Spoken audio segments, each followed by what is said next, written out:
Señoras y señores, ¿cómo les va? Estoy en esta ocasión con un personaje de la industria automotriz. Algunos de ustedes lo conocerán, algunos otros no, pero sin duda alguna han escuchado hablar de su marca, su compañía lleva su apellido, así que estoy con Alex Borla, el fundador y CEO de Borla Exhaust Company, así que quédense conmigo porque vamos a aprender mucho de esta conversación. Nos va a hablar un poco de su vida, un poco de su compañía y un poco de sus productos, así que comenzamos.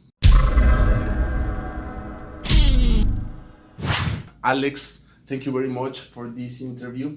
Thank you, Ricardo, thank you for the opportunity. Thank you very much. So let's begin. We are going to talk about a little bit of his company, a little bit of his life, and a little bit of his products. So let's begin. Alex, where are you from? I am from Romania. Romania. You know history? Yeah, a little bit. You know geography? Yeah. Okay. The house where I was born. Okay. Yeah. My grandfather was born in the same house. Okay. And my mother was born in the same house. Okay. Not unusual, right? No. Many people in Mexico, 3 generations. Yeah. In the same house. Difference is that my grandfather was Austrian, my mother was Hungarian, and I was Romanian. These are 3 different countries, okay? And we were all born in the same house. Why? The house was not a mobile house. Oh, Okay? of course. Okay? Yeah. But through history, okay, wars in Europe, after World War I, they changed Europe around, okay? Okay. And Austria and Hungary, they were big, and they had Poland and Romania and all these countries. So my house was in, my grandfather, when he was born, the house was in Austria. Okay. Okay. Then later on, they changed again the border. Okay. Okay. Austria and Hungary didn't like each other anymore. Okay. Okay. So now, no more Austria. My mother is born. She's born in Hungary. Okay. Then you have World War II, right? The Hungarians were on the side of the Nazis. The Romanians were on the side of the Russians. Okay, after the war, they give the Romanians more land because they won the war. Okay, so now I was born in the same house. I was born in Romania. Okay, very Is this good. complicated enough for you? No. I went to school and I understand a little bit. Okay. Okay. So you were born after World War I was born after World War II. II? Okay. And the first year after World War II. So I was born in 1946. Okay. World War II ended in 1945. Okay. When did you decide to move from Romania? It really was not my decision Okay. because I was very young. Oh, I was 12. It was my parents' decision. Romania was communist, was behind the Iron Curtain, and we did not have too many opportunities. Okay. So it was really my stepfather who decided that we had to leave. you left Romania with all your family? I left it with my mother and father, okay, and we escaped because we were not allowed to leave. We escaped from Romania. Okay. We were refugees. Okay. And you went to New York? The first country we went to was Austria. I lived in Austria for about 8 months. Then we had to leave Austria because people didn't want us there. Then we went to France. I lived in France for about 3 months. Then the French didn't want us there, so we had to escape, and we went to a place called Belgium. We lived in Belgium for about 7, 8 months. And then we finally were able to get documents to come to America.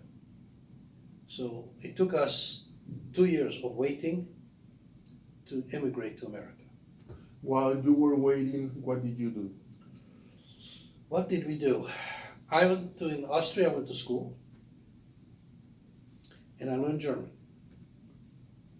In France, for 3 months, we didn't do very much. Then in Belgium, I also went to school, but I didn't go to school. My parents thought I went to school, but I did not. I went to a motorcycle shop, Okay. an old man, had a little shop. He was working on motorcycles, and I would stand in the door and just look. Really? Okay? And after, I don't know, How old were you? I was maybe 13. So after, I don't know, a week, maybe 2 weeks, he needed some help for something because something was heavy. He asked me to go and help him. So from that point on, every day, instead of going to school, I went to his shop. And I learned how to fix and repair motorcycles. Did you receive salary from him? No, Nothing. no. Just learning. Yes, that's enough. Yeah, really. When you are beginning, that's it. So I already started at 13 to fix motorcycles. And every once in a while he'd get a car, and we'd work on a car, so I started learning how to work on cars and motorcycles. So then you traveled to United States. We got our documentation, we came to America. In America again, I went to school, okay? But after school I was fixing cars. My friends' cars, my father's friends' cars, my father's father. I taught my father how to drive a car. So the cars are in your blood. 100%. I never liked anything else, Just cars. and girls. Okay? We talk about that later. Okay. Okay, so you study primary, secondary. What did you study? I don't exactly know how it's categorized in the United States, but I graduated high school. High school. Okay? But before I graduated, I already, in my middle year in high school, I already had my own shop. I had a repair shop fixing Volkswagens. Because Volkswagens were new in America. The Beatles. Beetles, Beatles. buses, Okay. Carmen Gias. Yeah. Okay? The American mechanics did not know how to work on them. You take them to a gas station, they didn't know where the motor was, in the front, in the back. Okay. They open the hood and Looking for a think that motor. is missing the engine. Seriously. Okay. So many of the cars I would get to fix was from other gas stations. They used to give me the car to fix for their customers. So that's, Volkswagen was a big part of my life. Really? Okay, so you continue fixing. I continued fixing cars. Then eventually I sold the shop. You left school.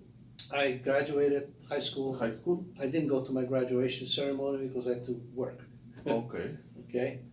But the way it worked was that school would end about noon, okay? And I would walk to my shop. My shop was not far from the school. And I had a man who worked for me who opened in the morning. Okay? Your shop was in New York. New York. In Queens. Queens. In Jamaica. Where Mr. Trump is from. Okay. Trump was your neighbor. He was living in the same neighborhood, yes. You know I Trump? knew when I was 16, yes.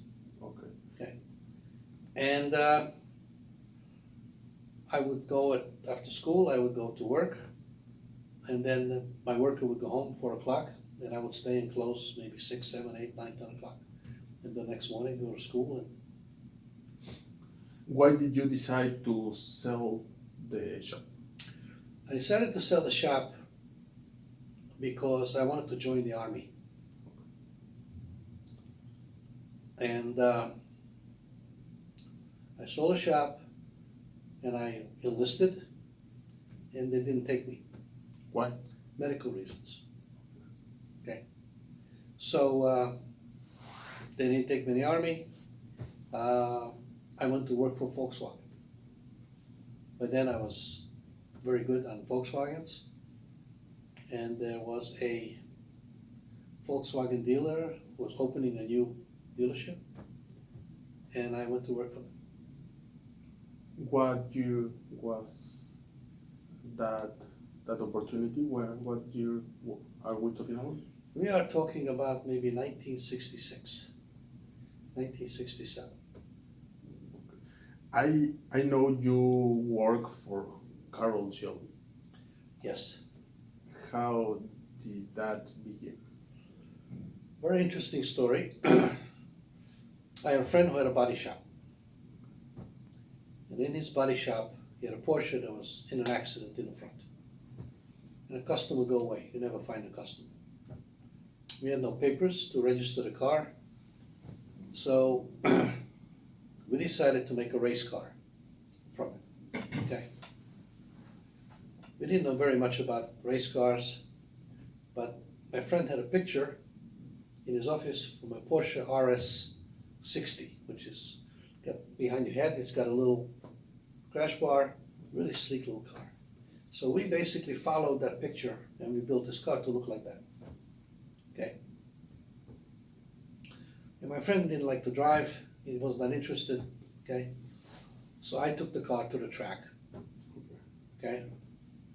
And I started driving.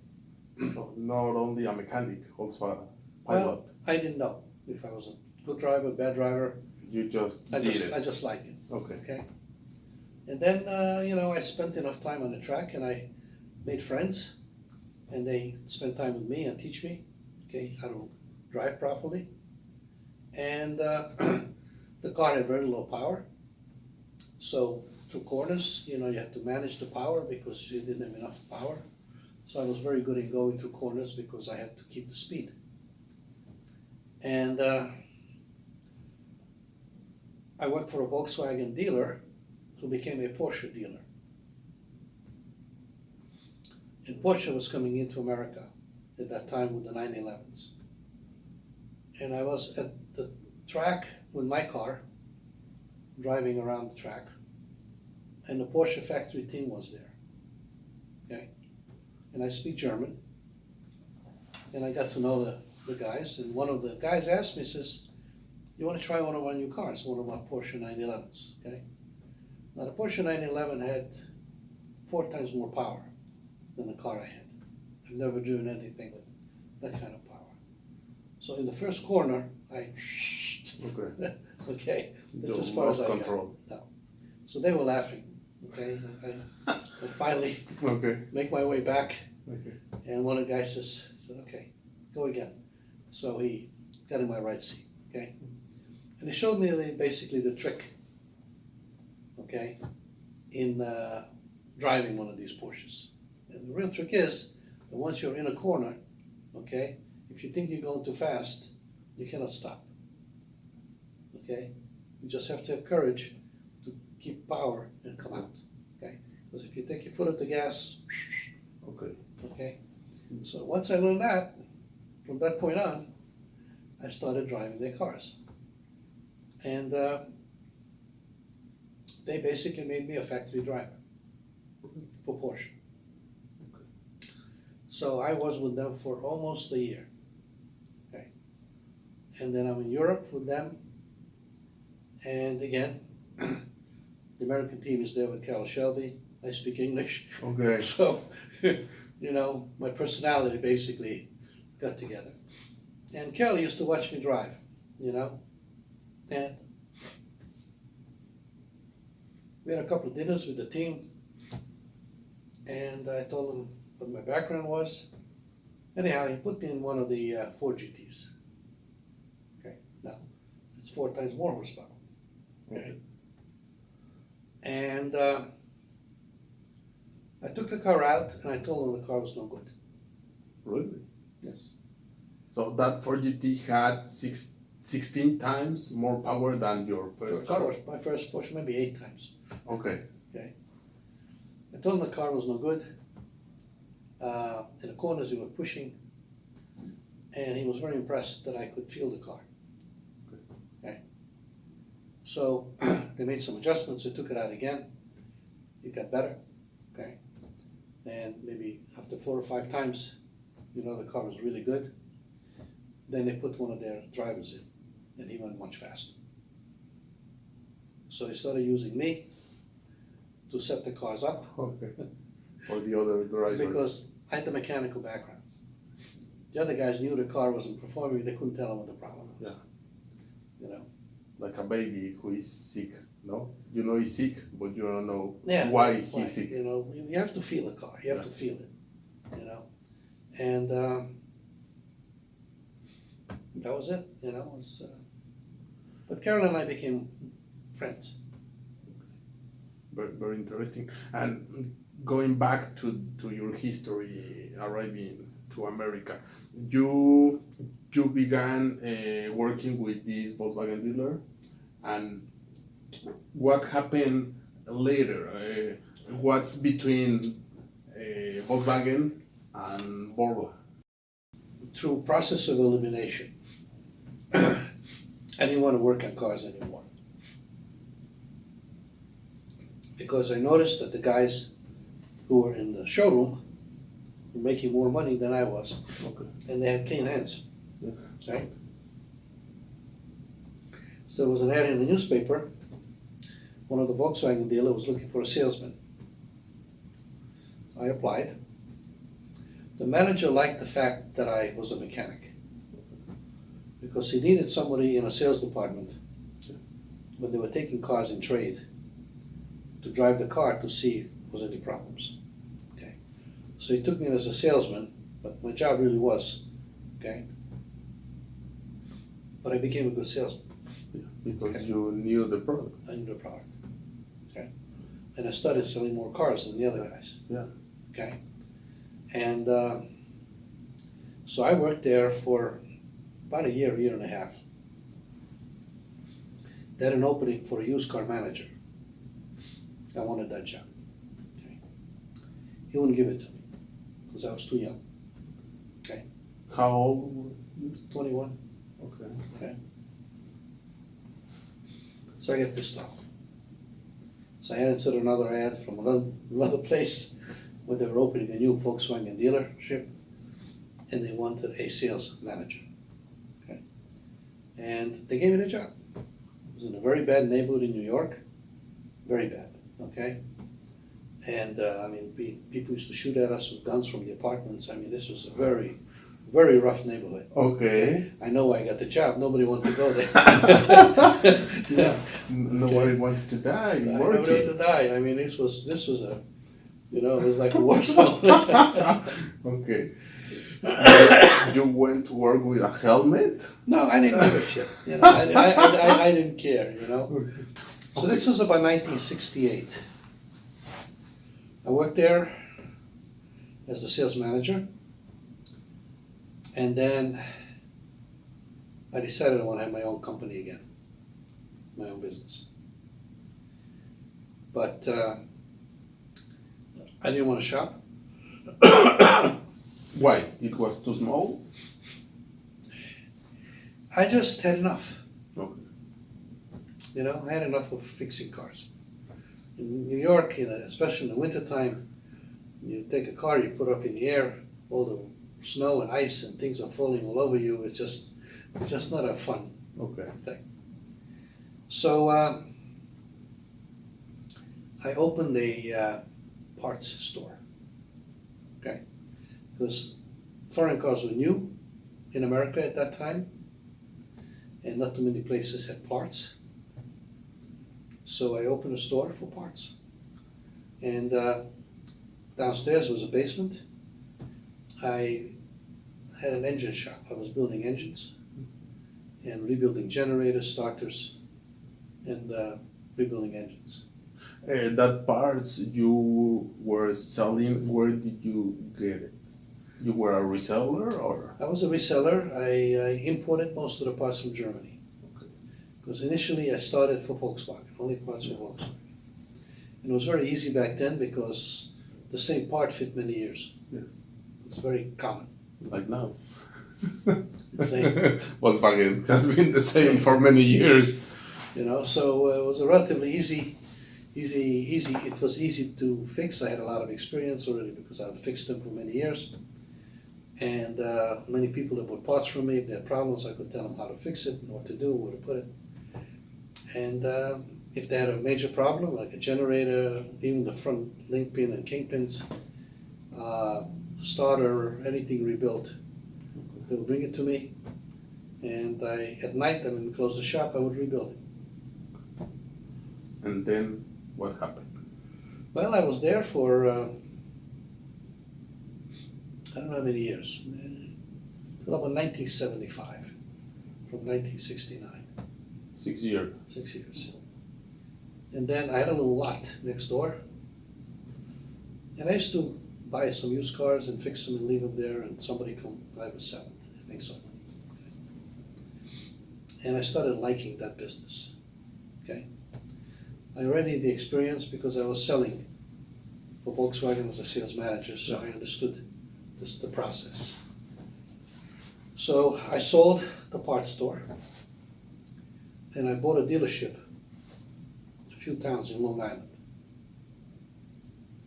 I was a Fiat dealer, a Citroen dealer, but the biggest portion of the business was that I was bringing exotic cars from Europe. Rolls Royces, Bentleys, Maseratis, Ferraris, Lamborghinis, and a lot of other different cars. I was bringing them from Europe and selling them to the wealthy people in the New York area. Talking about that years, they were not distributors from that. They were distributors. Fiat was here. It was in America. No, but talking about Rolls Royce, Lamborghini. Rolls Royce had there was a dealership in New York for Rolls Royce, but I brought all the Rolls Royces used. Okay. Everything I sold was used, very used. Very used. Very used. Okay. I would go to auctions and buy cars. Okay. Now, many of the cars I bought and sold, okay, let's say I would buy a Ferrari for $7,000-8,000 and sell it for $10,000 or $12,000. Today it's worth $5-6 million. Some of those cars. Back then they were old cars. Okay. Today they're collectibles. Okay, so some of the cars that I've traded back then today are. Okay. Have you recognized anyone you see now and you said, "Oh, I brought this car to America"? I have one. Yeah. That I kept, that I bought back. I sold, Yeah. then I bought it again, then I brought it back, that I still have. Really? Yeah. How many cars do you have? I don't know. Okay. Okay.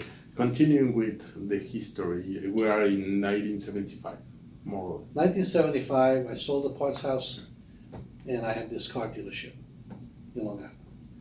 And then Honda came into America around that time. Honda. Yeah. And I got a Honda dealership. One of the early Honda dealerships. We're selling some little Civics. Yeah. That's all they had, was one little model, one little Civic.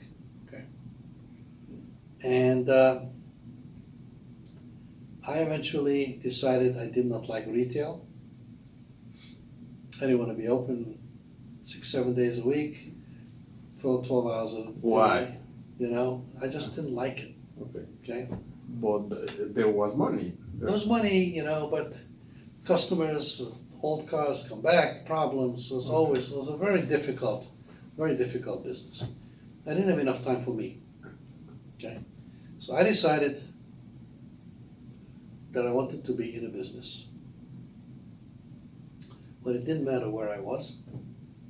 As long as the UPS truck can find me, I'm in business. Okay. Okay. So, you know, in my parts house on a Saturday morning, I'd go to work. And people working on their cars on Saturday, so they needed parts. By the time I got to the store, there was a line on the street waiting to come in. Okay. So, I should have been jumping up and down happy because it's all money, right? I used to get all upset with myself inside. I'd say, holy shit, I gotta take care of all these fucking people. Okay. Okay. So I was just not cut out for that business. Okay. It's not for me. Yeah. It's not all about the money. Also, you have to feel comfortable. I never work for money. Okay. Money is a consequence of what you do. I'm lucky I'm doing something that is bringing money, because I could just as well be doing something but it's not bringing money. Yeah, of course. You know? That's the reason I never really finished school. Yeah. I didn't like to study. Okay. Me too. You know? Me too. So- I understand. I had somebody ask me one time, why did I go into my own business? And I explained to them sincerely that I am unemployable. Okay? Okay, I'm not the kind of person that anybody will ever employ. I would not employ myself. Okay. Okay, because I do what I want to do. Okay, not because I'm bad or nasty or mean or anything else. It's just my temperament. If I like something, I do it very, very well. You don't. If I don't like something, I don't do it. You don't pay attention to it. No. Okay. I think today they have a medical term for it. It's called attention deficit Yeah, syndrome. yeah, I have. Okay, I have it but too. back then they didn't know what it was. Yeah. So You just were a strange Yeah. one. I was just a strange guy. Yeah. I know. In Spanish is TDA. Whatever. You cannot wake up early. You work at night. If it's not interesting for you, you don't pay attention. You begin thinking about other things. And I know it. So you had the Honda distributor. What came later? I'm trying to remember what happened afterwards. Car dealership, Honda. I went through a divorce. Divorce. Okay. And I sold the dealership and I moved in with two other guys in Connecticut somewhere. And neither one of us worked. We smoked a lot of pot, had girlfriends, had a good time. Okay. Okay, a lot of Enjoy parties. life. Okay. You know, Okay. that was it. Okay. Okay, I understand. I didn't pay attention to anything. Okay. The only thing that kept me grounded was David, because David was already born, Okay. and I didn't want to lose that relationship. So every week I would go and be with him.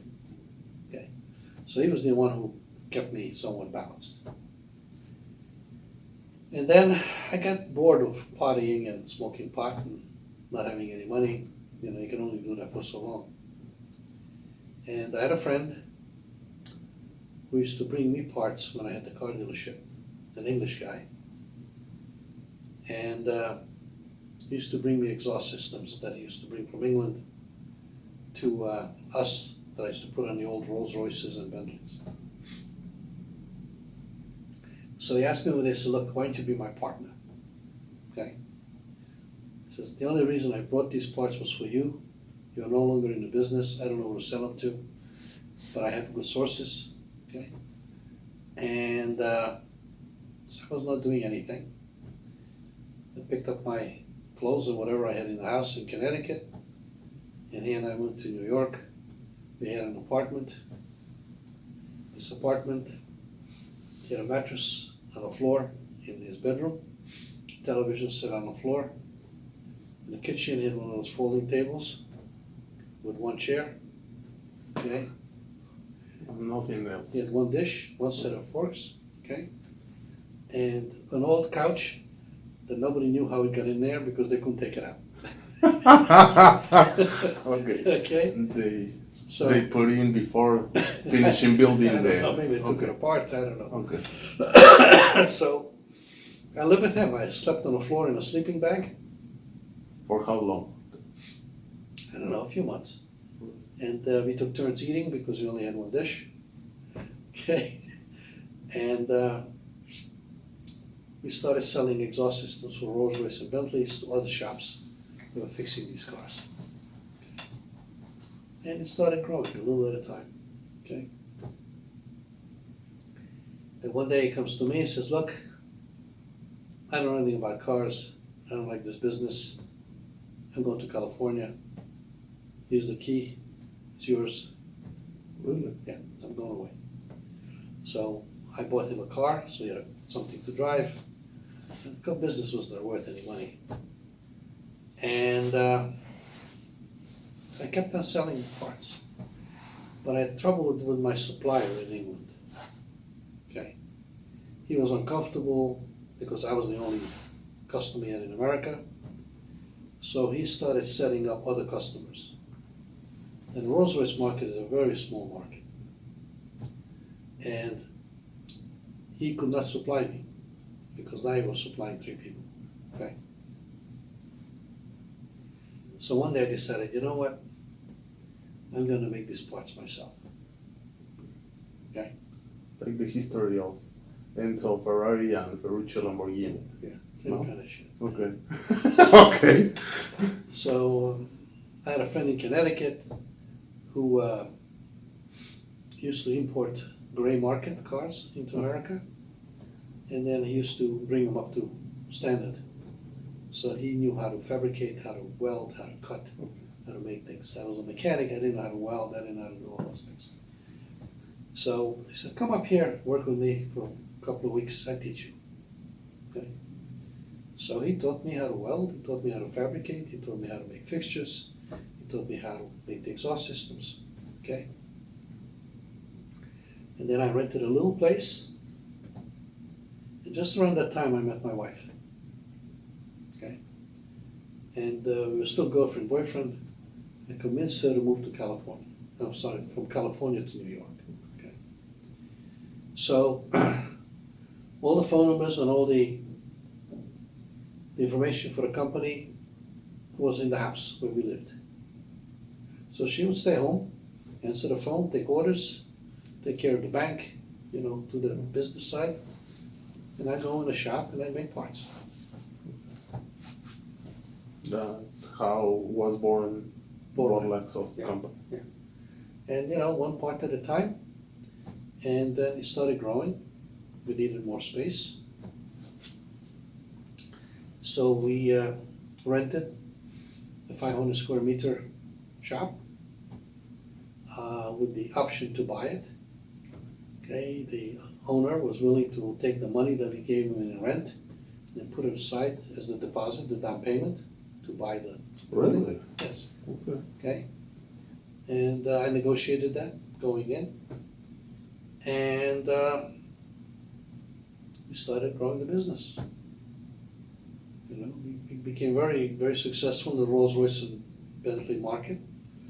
We sponsored a lot of Rolls-Royce owners clubs. We were the leading exhaust supplier, okay? But, I got bored. Because, I was in my late 20s, early 30s, and the people that own Rolls Royces were my age now. And it's just not they're not nice people, they were fine people, but it was not interesting enough. Okay. So, my wife really didn't want to stay in New York. We got married in the meantime. She wanted a baby, and she wanted to be near her mother when she has the baby. So I sold the business, and we moved to California. Okay. So I started from zero again, okay, but not Rolls Royces and old cars. I wanted to go back to my roots, which was performance and racing. That's what I did, and that's what I liked, and And enjoy. I enjoyed, and I was good. Yeah. Okay. So we brought in a dynamometer. I rented some space. We had some money because I sold the business. So I took that cash, and we started making exhaust systems initially for Mercedes, BMWs, Jaguars, some of those cars. Okay. And about 3 years later, we started looking at Mustangs and Datsun 240Zs, and started to get into more of the performance side of the business. And I invented a couple of different exhaust systems that I have patent applications on. The multi-core muffler, the vacuum wave collector, all of those things came around that time. I invented all of that. And we started growing every year like crazy. We eventually outgrew the place we had, and we bought our own building on the other side of town in Oxnard. And we were there for about 10 years. And then we outgrew that building and went to Tennessee. What has been the most difficult moment for Borla? times come and go, and you have the economic climate affects our business. So when the economy is down, we go down. Okay, people have no money to buy toys. Okay, so in the late 90s, late 80s, early 90s, there was a downturn in the economy. We moved at that time, so it was a good time to move because things were cheap to buy, and while you were busy moving, you didn't lose too much business. Okay, but when my wife and I started the company in New York, we had no money. I mean, nothing. So we had to plan, or we went out to dinner. If we went early, there was a little restaurant, a little Japanese restaurant in New York. For $6, the two of us could have dinner. Okay. So we were the first customers there. Almost every night. Okay, but they were not bad times. We just got tight. Okay, and then you live through it. So every time we had an economic downturn, we had financial problems. But we struggled and stayed there, and everything else. Maybe this question is a little bit stupid, but thinking about what you have said, I have to do it. Now, do you feel really comfortable in what you are doing? Let me correct you first. Okay. There are no stupid questions. And there are stupid that. There are stupid answers, Okay. but no stupid questions. Okay. Well, So. but maybe it's obviously, but I have to do the question. You should never apologize for the question. Okay. Do you feel comfortable? I know your company is very big. It's not easy to say goodbye. As you said, for the shop and as you said before, but are you comfortable? You like what you do? You enjoy what you do? Let me put it to you this way. I would pay somebody to let me go to work. Okay. Okay, I would pay somebody so I can go to work. Okay. I don't know if that answers the question. Yeah. Because you create a monster, and I don't know if that monster is good for you in all senses. This company has always been very good to us. Okay. It's always very good. You're always provided for the family. Okay? It always satisfied me. Okay? It satisfied the artist in me, and it satisfied me personally. So I never had any great aspirations to be anybody famous. I never expected the company to grow to the size that it has. But you cannot stop growth. If you try to stop growth, you die. Nothing remains the same. Either things grow or they die. That's it. But don't forget, we are a 40-year-old overnight success. And I've been doing this now for 4 decades, maybe even more. What do you expect from Borla for next years? What would you like to see? What would you like to leave? What would you like for Borla and for you also? Like we discussed earlier, I'm more product oriented. Okay? And as long as Borla can provide products that basically satisfy the customer's needs, Borla will continue to grow and Borla will continue to prosper. Okay? The day that Borla is no longer able to provide the products, Borla will die. Okay? So it is the product and the customer. Those are the 2 things that we are focusing on. Those are the 2 most important things in the culture of the company. Yeah, when I began working with you last year, I saw that you don't have much advertisement, much marketing. For example, if you see MagnaFlow at SEMA, they have cheap foods, they have girls and all that stuff, and you don't have anything of that. One time, David told me, we prefer to invest $1 in our products than invest in cheap foods, for example. I like cheap foods. I know cheap foods since he was a little boy. Okay. Okay, we've been friends forever. Okay. Okay, Chip's probably one of the most talented guys in the Okay. business. We have relationships with car builders. Okay. Okay. We have relationships with race car drivers. We have relationship with race cars. Okay. But those relationships have to be genuine relationships. They have to be clean. Okay. If I pay a race car driver to put my product on his car or my logo, and he doesn't even put the product, okay, it's not genuine. Okay. I want the race car driver to use our products because he wants to win races. Okay? And he can win races with our products where without it he could not. That's the reason I want him to win the product. My product isn't good enough for him, for her, to win a race. I don't want to put it on a car. Okay? Because that sets a benchmark for us in developing better products. You know, so that's how we built a company. Okay?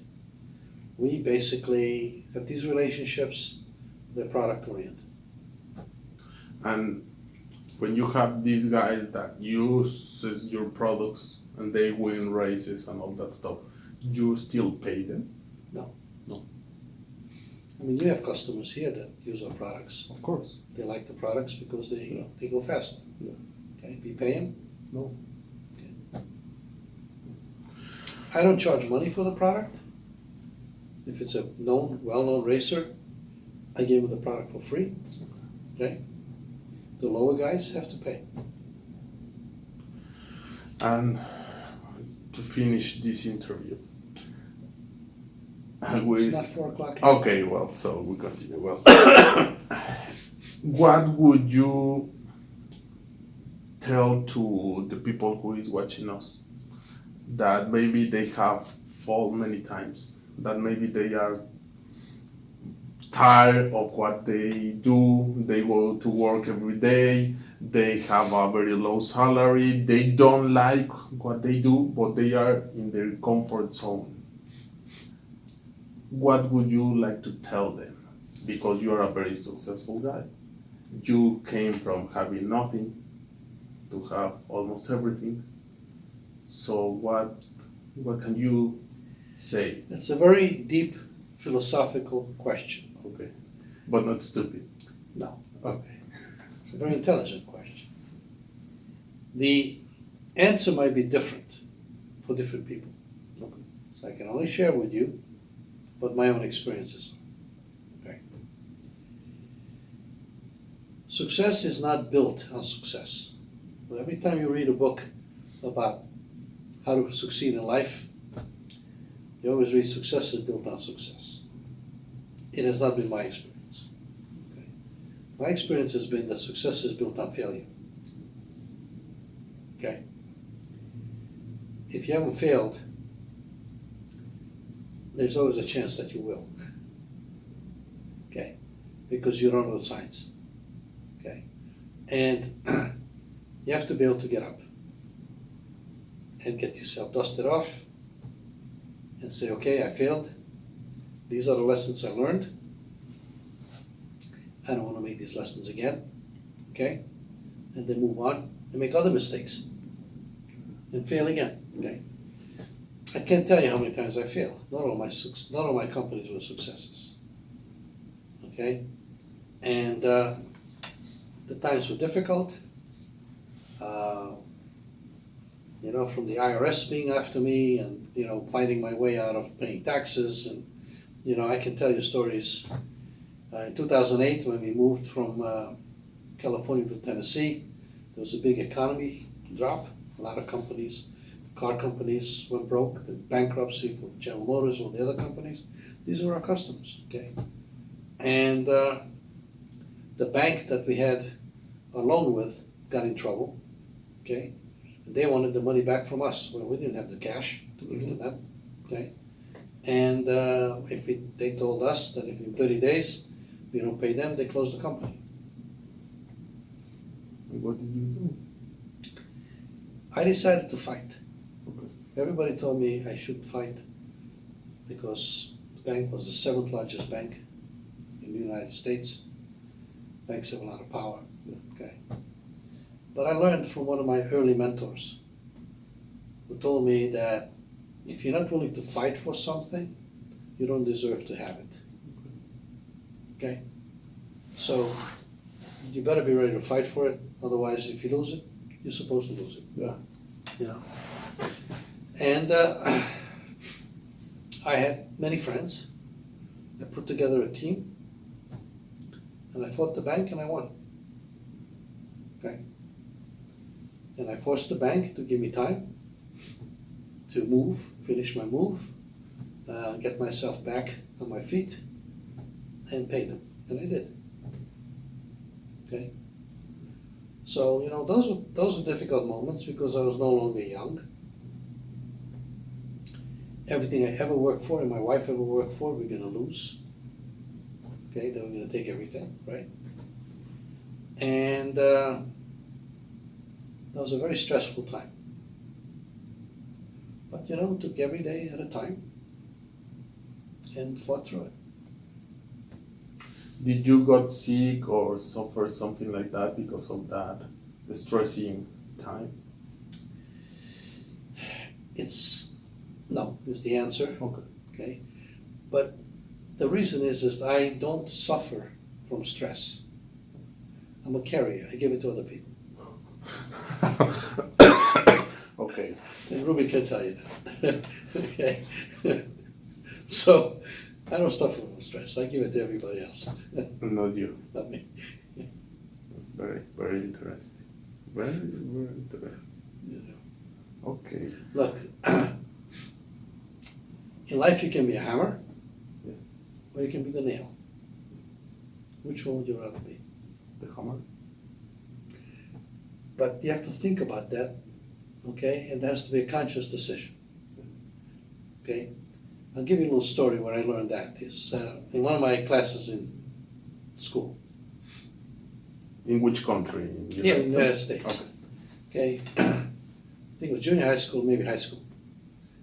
There was a long, on top of the blackboard, there was a long, you know what a stencil is? Stencil is when they cut letters out. Yeah. Okay, because they didn't have big printers and things. And it was in Latin. And it said, non carborundum illegitimae. Okay. We had no idea what he meant. Okay. He asked the teacher, he says, on the last day in school, in class, if you come, I'll tell you what it is. And if you haven't learned anything in my class the whole year except that, it will help you in life. Okay. So the last day, everybody had to go because you had to figure out what it was. And basically the meaning is, don't let the bastards grind you down. Okay. I don't know if you understand what that means. Okay. In life, there's always people who come at you who want to make you smaller than you are. Okay. And don't forget, this came from Roman times. He didn't make this up. Okay. So it was already a problem back then. Okay. And that stuck with me. So when I got into any tough time, I said, okay, I'm not going to let these guys grind me down. If anybody's going to go down, it's going to be them, not me. You are bigger than them and stronger than them. And just don't let it happen. Okay? So then later on, I learned the difference between two English words. One is cause, the other one is effect. What in Spanish, what is that? Causa y efecto. No? Okay? So in life, I can become the effect of a situation and be a victim, or I can be causative over the environment and make changes. Yeah. Which one would you rather be? The effect or cause? So the bank, when they came after me, I was the effect of the bank. Okay? But once I put a team together, okay, I suddenly became cause. So I was no longer being pushed. I was the one who was pushing. Okay, and you can do it. You don't have to be, I didn't have the bank's money. I didn't have the bank's lawyers. I didn't have the bank's anything.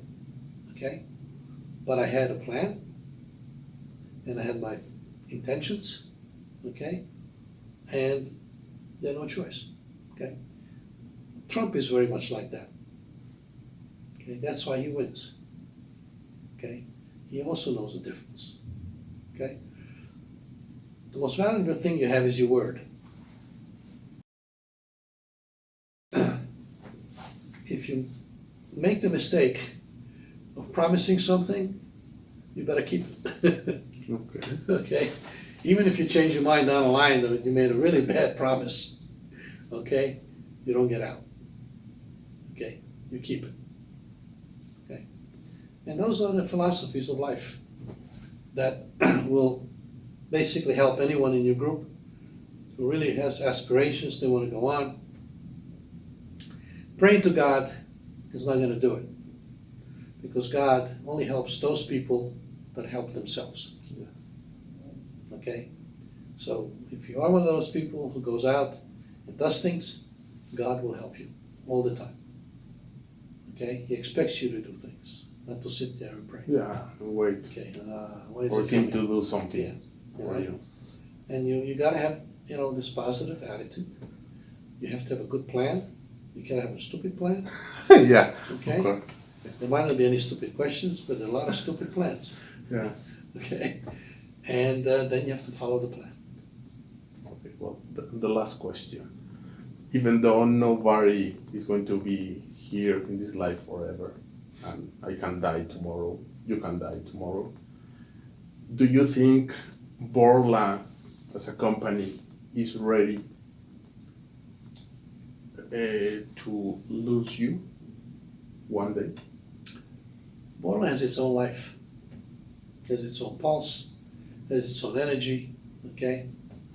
And a lot of that is really not inside Borla.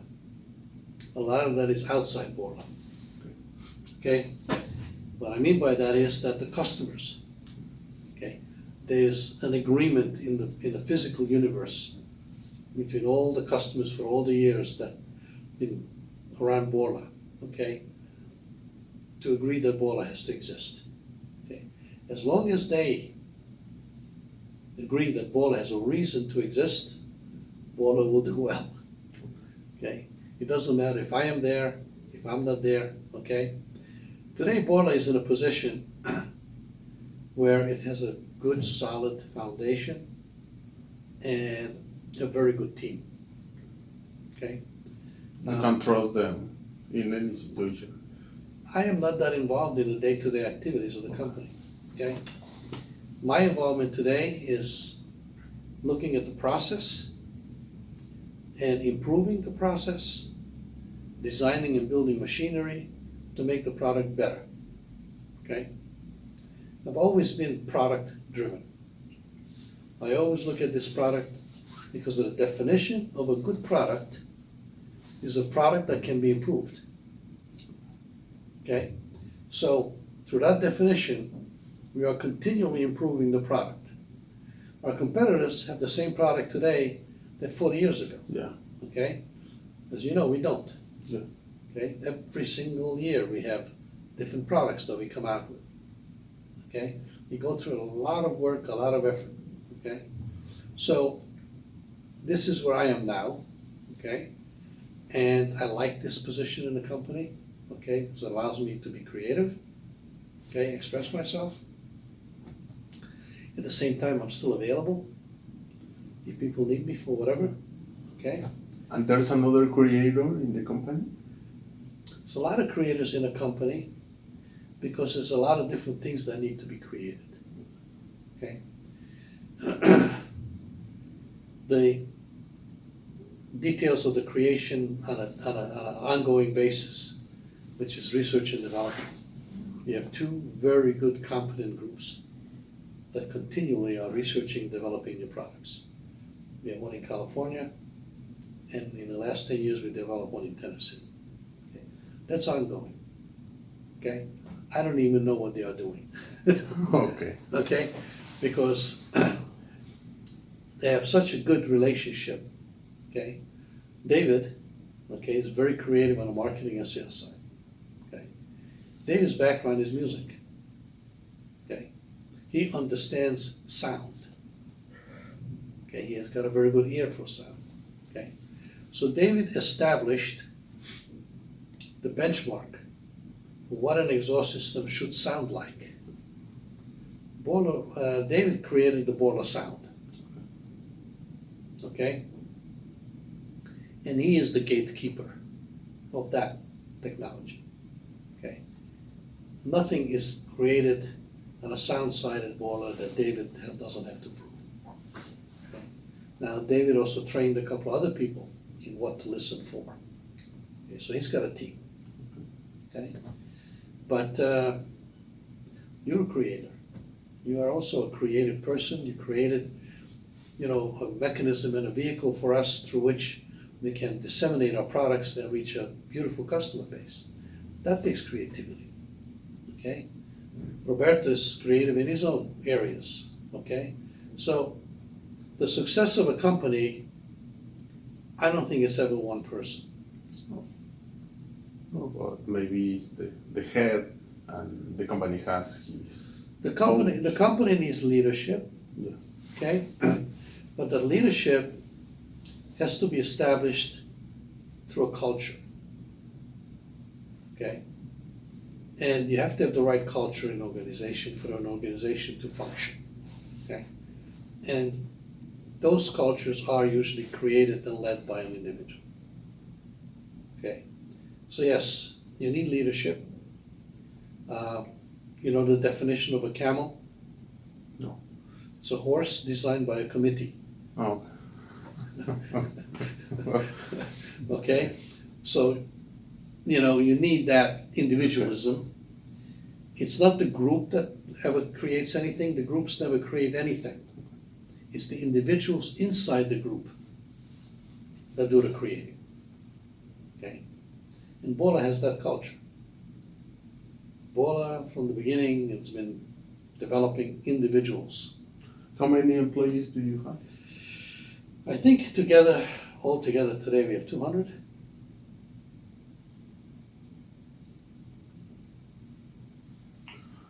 Perfect. Anything else? No, Alex, just tell you that for me it's an honor to interview you, even though I know you since a few months ago. In Mexico, they will say that I'm crumbing your balls, but really, I'm being honest. You are an example for a successful person. And for me, it's very interesting, a guy who had nothing and now has almost everything, really. Look, I'm honored that you're considering me for an interview, okay? But I can tell you that one of the things that I enjoy is I enjoy working with young people like you. Thank you. Okay? I get a lot of personal satisfaction and gratification in the company for being with young people like you. If you notice, we have a lot of young people in the company. Yeah, of course. Okay? And that is because I enjoy this kind of relationships. I remember when I was, your age, and I did not have your discipline. I did not have the focus that you have. Okay? And I admire that in you. And sometimes for young people, and it's very difficult to work with old people because they think they know everything. And when you say something, they say, oh, you are so young. No. But we do know everything. And you young guys are stupid. Yeah. I have seen that before in other businesses I had, and it's very difficult because you see that your partner is doing wrong, but he's old and he thinks he's right. I come from a generation where by people that were old that I work with, okay, were mostly Europeans. And it was that relationship. You know, you were young and you didn't count. Even in the conversations among themselves, even if you sat there, you were not included. Yeah. You know. And many times they say, "Shut up, you are so young." Yeah. No, it's an adult conversation. But I was fortunate enough where I had broke out from that mold, and especially in the days when I was fixing cars, I would work in these dealerships in the shop working on cars, and I was the youngest person in the shop. Okay, 19, 17, 18, whatever. Some guys were 30s, 40s, married, their own children. Okay, I was a better mechanic than they were. Okay, I finished the job faster. I made more money. Okay, if they had a problem, they came to me. Okay, so I very quickly learned of who I was. So I didn't get personally, I didn't lose my identity. Okay, I didn't get personally offended or personally hurt because of their actions. Because I knew I'd be back at work tomorrow, and you're gonna have a fucking problem, and guess who you're gonna come to? You know? And you are not afraid to confront new generations that now are like you were before? I don't run into it anymore. Okay. When I run into problems is with the younger generation.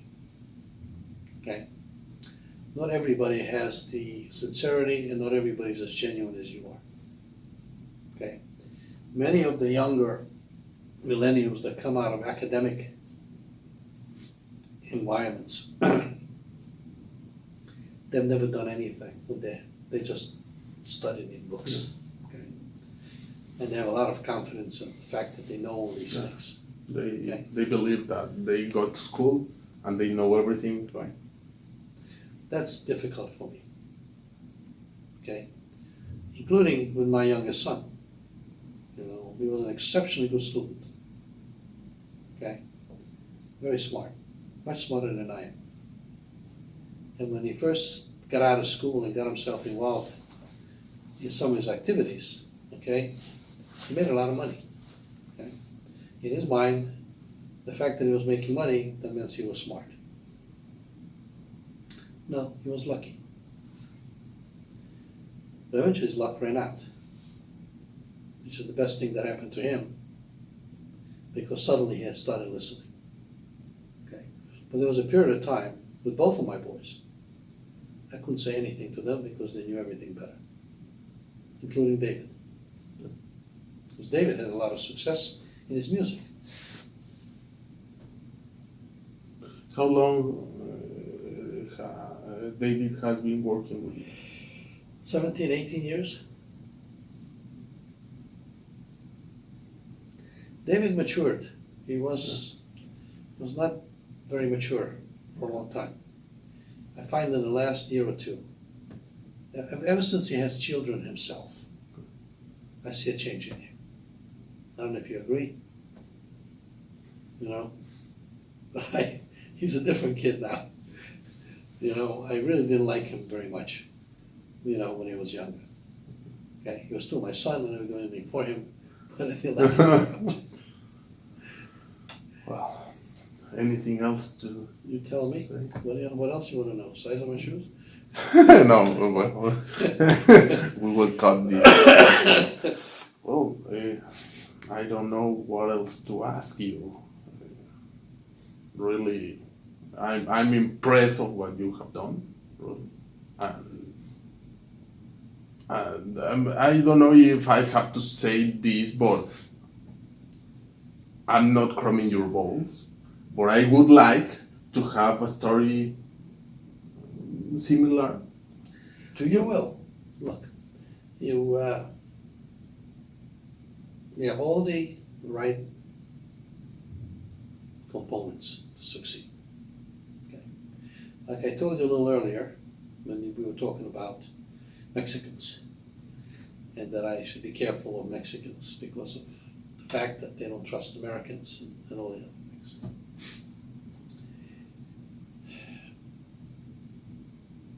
There's two ways to accomplish change, because in life, everything we do, we want to change something, right? One way to accomplish change is that to come up with an idea and implement it. It's a change. Okay? Another way to change something is that Roberto's got an idea and I stop him. Okay? I changed. Okay? I blocked him. Okay? Blocking is in every form, every shape, everywhere, is counterproductive. Okay? I don't disagree with you. Okay? I'm sure that there's largest numbers of Mexican people have many good reasons not to trust the Americans. Okay? But you never go into a relationship with that feeling, because you will never ever gain the other person's trust. Ever. Because you already made up your mind. You already made up your mind that that person is already done. You said he'll never trust me. So you will never try to gain his trust. But don't you think you have to be very careful on what you say so he doesn't get scared? No. Because if you ever go into a relationship with setting up guidelines inside yourself, you're no longer genuine. Okay, now you are basically acting in a way that you have to think of how I'm going to act. It's not natural. That comes through. Either you have a pure heart or you don't. Very simple. Okay, you cannot create a pure heart. Okay, because if you don't have it, doesn't matter what you do. Okay, but if you have a pure heart, then you have to have the confidence that you're doing the right thing. Yeah. As long as you go out with intent that I'm going to do the right thing, okay, it will always work for you. Okay. You talk about you always trust people. I can tell you that my life experience, I've asked people for things, okay, and I can tell you that in my 72 years, nobody ever said no to me. How many people has disappointed you? If you put a balance, it's better to trust? Nobody. Well, the reason nobody disappointed me is because I don't have any expectations from anybody else. I'm not looking to change anybody. Okay? I'm not looking to convince anybody to do something. Okay? It's not my game. Okay? I put myself out. no, but for example, you already gave me an opportunity. So let's put an example. You gave me an opportunity, I'm working with you, and by the end, I receive an offer from MagnaFlow, and I left. The only one you're going to disappoint is yourself. Not me. I can tell you that my own personal philosophy in a company is, and it happens many times, that I have a young worker who comes into my office and he tells me he's leaving, okay? And we discuss why and where, okay? And I actually feel very good about him because he is bettering his own life, he's bettering his own family. He found an opportunity, okay, through which he can grow, okay? And what I feel good about is that I gave him those tools, okay? Because I have a responsibility, and we all have a responsibility to others that we work with, okay?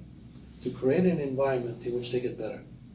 They grow, and they basically, if they cannot find what they need in growth in my own company, then they should take what they've learned and go somewhere else. Doesn't matter if he goes with your competitor? No. Really? Absolutely not. It happened. No, of course it happened. Yeah, I have absolutely no problem. And for example, he goes to another company and later he wants to return. I would take him back if it's the right, if he's honest and he had a good heart, a clear heart, no problem. If he was a bad person, no. So you believe in second chances? Yeah. I mean, Marion, who you know Marion? Yeah. Okay. The guy we saw in Shelby. Exactly. Yeah. He left my company, went to be a truck driver. Really? Got so many tickets that he couldn't drive anymore, so he came back. Okay. Well, but he didn't go with the competitors. No, but look, it's a free country, it's a free world. Of course. Slavery has been abolished a long time ago. Okay? I have an unwritten contract with everybody who works for us. Okay? My expectations from the person is that they basically have the company's heart in their mind. They basically do the best they can at work, okay, and contribute more than they consume. Okay? I have a contract to them. I have to create a safe environment, a comfortable environment. I have to give them all the tools that they can work with, and I have to pay them a salary through which they can meet their own financial expectations in their own home. That's my responsibility. I have to make sure that every Friday that money is there, okay, that they can depend on it. They don't have to be afraid of it. It's always there. Okay? And that's the contract. Okay? For example, I have my own business. My own business is small, and I'm in contact with all my employees. I have a close contact. Your employees know you this way we are talking. Yeah. They know they have a clean heart boss. Yeah, my door is always open. They come in, they go out. Yeah, but if you have the door open, doesn't mean that they are going to come with you because you are the. You're gonna have to ask them. Sorry? You're gonna have to ask them. Okay. No, but you know you are in touch with them or. Because it's very, for me, it's very important. This is what you are telling me. If your employees know, they will work better. They like working for us. Okay. They like the company. They like the ethics of the company. They like the culture of the company. Okay. They like the way we treat them. Okay. We are tough. You have to be at work at a certain time, and if you're not, we fire you. Yeah, because, for example, when I went to your facility in Tennessee, I saw many advertisements of Alex and your wife, and I felt like, oh, my boss is watching me and always is telling me do the right thing, do it with quality, and as a Mexican, I felt a little bit pressure of doing things well. I tell you, in California, we almost had 100% Mexican workforce. Okay. Many of these workers that work for us, before they worked for us, they never worked inside. They were picking fruit, avocados, working on farms. Okay. So they learned all their skills in the company. Okay. The early years, because I worked in the shop with them, there was no relationship, nothing. Okay. But throughout the years, they learned to trust me. Okay. The Mexican workers that we have left today, okay, they would kill for me. They are the most loyal of the group. Yeah, when I stay in Oxnard, many Mexicans have been working with you for 20 years, 25 years, yeah. Well, our recorder has turned it off, so this is still working. more than 1 hour, Okay. So it's going to take you 5 hours to do that. at least. And for my editor, who is very slow, maybe 10 days. Okay. So I'm sorry. I am sorry. I talk too much. No problem. Very interesting, very useful information for me and for. I'm trying to think who interviewed me last. I had a few interviews, but the one I remember is I was interviewed by Carol Shelby for a movie that they did on him. He interviewed me for the movie. Carol interviewed you? Yeah, Carol interviewed me. And he had these kind of questions, or I think you can see it on YouTube. okay. I forgot the David knows the title. Well, we will put in YouTube in 2 or 3 weeks, so you can see yourself in YouTube. But you can take that component from his interview and put it into yours. Okay. Well, Alex, again, thank you. Y bueno, señoras y señores, pues este video llegó a su fin. Muchísimas gracias por haberlo visto. Les recuerdo que se puede suscribir, se puede unir. ¿Unir qué es? Es la membresía de paga mensual, con la cual aparte tiene contenido exclusivo de mi parte. Y no se olvide de darle clic en la campanita que está al lado de suscribirse para que le lleguen todas las notificaciones y se entere cuando estemos en vivo, cuando hay un video nuevo y mucho más. Aquí al lado vienen las opciones, ya usted decidirá con cuál se queda. Yo soy Ricardo Guzmán, el admin. Nos vemos en la próxima.